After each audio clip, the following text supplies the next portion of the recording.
ಈಗಾಗಲೇ ರಾಜ್ಯದಾದ್ಯಂತ gas cylinder ಅಭಾವ ಸೃಷ್ಟಿಯಾಗಿದೆ. ಮಾರುಕಟ್ಟೆಗೆ ಹೊಸ ರೀತಿಯ ಸ್ಟವ್ ಎಂಟ್ರಿ ಕೊಟ್ಟಿದೆ. ಬದಲಿ ವ್ಯವಸ್ಥೆ ಹುಡುಕಾಟದಲ್ಲಿ ಇದ್ದವರಿಗೆ ಡೀಸೆಲ್ ಸ್ಟವ್ ಈಗ ಸಿಗ್ತಾ ಇದೆ.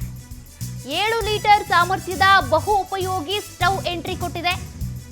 ಈಗಾಗಲೇ ಸಿಲಿಂಡರ್ ಅಭಾವದಿಂದಾಗಿ ಹೋಟೆಲ್ ಉದ್ಯಮಕ್ಕೆ ಪೆಟ್ಟು, ಗೃಹ ಬಳಕೆಗೂ ಕೂಡ ಅನೇಕರಿಗೆ ಸಂಕಷ್ಟ ಎದುರಾಗಿದೆ. ಹೀಗಾಗಿ ಮನೆಗಳು, ಹೋಟೆಲ್ಗಳಲ್ಲೂ ಕೂಡ ಈ ಒಂದು ಸ್ಟವ್ ಅನ್ನ ಬಳಕೆ ಮಾಡಬಹುದು. ಹೆಚ್ಚು ಸಾಮರ್ಥ್ಯ, ಹೊಸ ರೂಪದಲ್ಲಿ ಬಂದಿರುವಂತ ಹೊಸ ಸ್ಟವ್ ಇದು. ಸ್ಟವ್ ಖರೀದಿ ಮಾಡುವುದಕ್ಕೆ ಅಂತ ಈಗ ಹೋಟೆಲ್ ಗ್ರಾಹಕರು ಕೂಡ ಮುಗಿಬಿದ್ದಿದ್ದಾರೆ. ಪಲಾವ್, ಬಿರಿಯಾನಿ, ಕಬಾಬ್ ಸೇರಿದಂತೆ ಎಲ್ಲ ಆಹಾರವನ್ನು ಕೂಡ ತಯಾರಿಸಬಹುದು. ಯಶವಂತಪುರ ರೈಲ್ವೆ ನಿಲ್ದಾಣದ ರಸ್ತೆಯಲ್ಲಿರುವಂತ ಗಣೇಶ್ ಸ್ಟೋರ್ನಲ್ಲಿ ಕಂಡು ಬಂದಿರುವಂತ ಸ್ಟವ್ ಇದು. ಇದಕ್ಕೆ ಸಂಬಂಧಪಟ್ಟಂತೆ ನಮ್ಮ ಪ್ರತಿನಿಧಿ ನಾಗೇಂದ್ರ ಒಂದು ಪ್ರತ್ಯಕ್ಷ ವರದಿ ಕೊಟ್ಟಿದ್ದಾರೆ, ನೋಡೋಣ. ಗ್ಯಾಸ್ ಸಿಲಿಂಡರ್ ಅಭಾವ ಮುಂದುವರೆದಿದೆ. ಇನ್ನು ಗ್ಯಾಸ್ ಸಿಲಿಂಡರ್ ಅಭಾವ ಮುಂದುವರೆದಿರೋದ್ರಿಂದ ಜನ ಹಾಗೂ ಹೋಟೆಲ್ ಮಾಲೀಕರು ಪರ್ಯಾಯ ವ್ಯವಸ್ಥೆಯ ಬಗ್ಗೆ ಆಸಕ್ತಿ ತೋರಿಸ್ತಾ ಇದ್ದಾರೆ. ಅಂದರೆ ಆ ಗ್ಯಾಸ್ ಸಿಲಿಂಡರ್ ಬದಲಾಗಿ ಯಾವ್ಯಾವ ರೂಪದಲ್ಲಿ ಆ ಅಡುಗೆ ಮಾಡೋದಕ್ಕೆ ಅವಕಾಶ ಇದೆಯೋ ಆ ಥರದ ಬದಲಿ ಮಾರ್ಗಗಳನ್ನು ಅನುಸರಿಸ್ತಾ ಇದ್ದಾರೆ.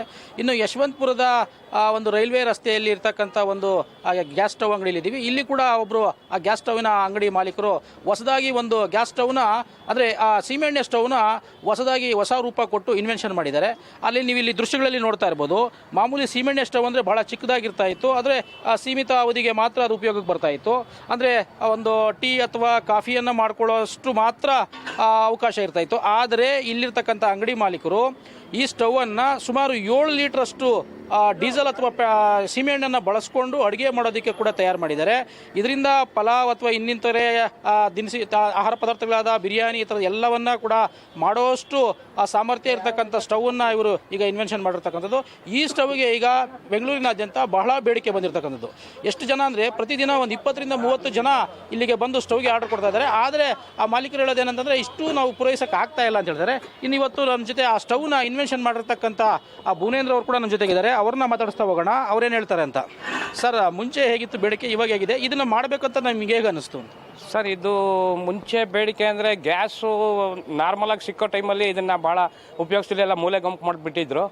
ಈಗ ಗ್ಯಾಸು ಸಿಗದೇ ಇರೋ ಕಾರಣಕ್ಕೆ ಮತ್ತೆ ತಿರ್ಗಿ ಇದು ಹೊರಗಡೆ ಬಂದಿದೆ. ಆದ್ದರಿಂದ ಇದನ್ನು ಹುಡ್ಕೊಂಡು ಬರ್ತಾ ಇದ್ದಾರೆ. ಸಣ್ಣ ಸ್ಟವ್ಗಳು ಇದ್ದಿದ್ದು ಅದು ಇರೋದ್ರಲ್ಲಿ ಅಡುಗೆ ಮಾಡ್ಕೊಳೋದಕ್ಕೆ ಆಗೋದಿಲ್ಲ ಹೋಟೆಲ್ ಪರ್ಪಸ್ಗೆ. ಅದಕ್ಕೆ ಇದು ಮಾಡಿಫೈಡ್ ಮಾಡಿ ನಾವು ದೊಡ್ಡದಾಗಿ ಮಾಡಿ ಕೊಡ್ತಾಯಿದ್ದೀವಿ. 7 ಲೀಟ್ರ್ ಕೆಪಾಸಿಟಿ. ಇದರಿಂದ ಬೇಡಿಕೆ ಜಾಸ್ತಿಯಾಗಿ ದಿನ ನಮಗೆ ಗ್ರಾಹಕರು ಸುಮಾರು ಜನ ಬರ್ತಾ ಇದ್ದಾರೆ. 10 ರಿಂದ 20 ಜನ ಆರ್ಡ್ರ್ ತೊಗೊಂಡು. ಬಟ್ ಆದರೆ ನಮ್ಮ ಕೈಲಿ ಅದು ಅಷ್ಟೊಂದು ನಿಭಾಯಿಸೋಕೆ ಆಗ್ತಾ ಇಲ್ಲ. ಆದರೂ ಮಾಡ್ತಾಯಿದ್ದೀವಿ, ಪ್ರಯತ್ನಪಟ್ಟು ಮಾಡಿ ಕೊಡ್ತಾಯಿದ್ದೀವಿ. ಇದರಲ್ಲಿ ನೀವು ಪಲಾವು, ಚಿಕನ್ ಬಿರಿಯಾನಿ ಮಾಡ್ಬೋದು, ಮಟನ್ ಬಿರಿಯಾನಿ, ಪ್ರತಿಯೊಂದು ಯಾವುದನ್ನು ಬೇಕಾದ್ರೆ ಎಲ್ಲ ಮಾಡ್ಬೋದು. ನೂಡಲ್ಸು, ವಡೆ, ಉದ್ದಿನ ವಡೆ, ಮತ್ತು ತಿರ್ಗಿ ನೀವು ಇನ್ನೂ ಗೋಬಿ ಮಂಚೂರಿ ಆಗ್ಬೋದು, ಇವು ಪ್ರತಿಯೊಂದು ಇದರಲ್ಲಿ ಮಾಡ್ಕೋಬೋದು. ಯಾವುದೂ ಇಲ್ಲ ಅನ್ನಲ್ಲ. ಡೀಸೆಲ್ಲು ಅಥವಾ ಸೀಮೆಣ್ಣೆ ಎರಡೂ ಉಪಯೋಗಿಸಿ ಉರಿಯೋಂಥ ಸ್ಟವ್ ಇದು. 5 ಲೀಟ್ರ್ ಡೀಸೆಲ್ಗೆ ಒಂದು ದಿನ ಕಂಪ್ಲೀಟಾಗಿ ಹುರಿದು ಮರುದಿನದವರೆಗೂ ಅರ್ಧ ದಿನ ಕೆಲಸಕ್ಕೆ ಬರುತ್ತೆ. ಹಾಗಾಗಿ ಒಳ್ಳೆ ಬೇಡಿಕೆ ಇದೆ ಇದಕ್ಕೆ. ಇದು ಸ್ಟವ್ನ ಏನಂದ್ರೆ ಮ್ಯಾನುಫ್ಯಾಕ್ಚರ್ ಮಾಡಿರ್ತಕ್ಕಂಥ ಭುವನೇಂದ್ರ ಅವರ ಮಾತಾಗಿತ್ತು. ಏನಂತಂದರೆ ಈಗ ಉಂಟಾಗಿರ್ತಕ್ಕಂಥ ಅಭಾವದ ಪರಿಸ್ಥಿತಿಯನ್ನು ನಿರ್ವಹಿಸೋದಕ್ಕೆ ಈ ರೀತಿಯ ಒಂದು ಸ್ಟವ್ನ ಇನ್ವೆನ್ಷನ್ ಮಾಡಿದ್ದೀನಿ ಅಂತ ಹೇಳ್ತಾ ಇದ್ದಾರೆ.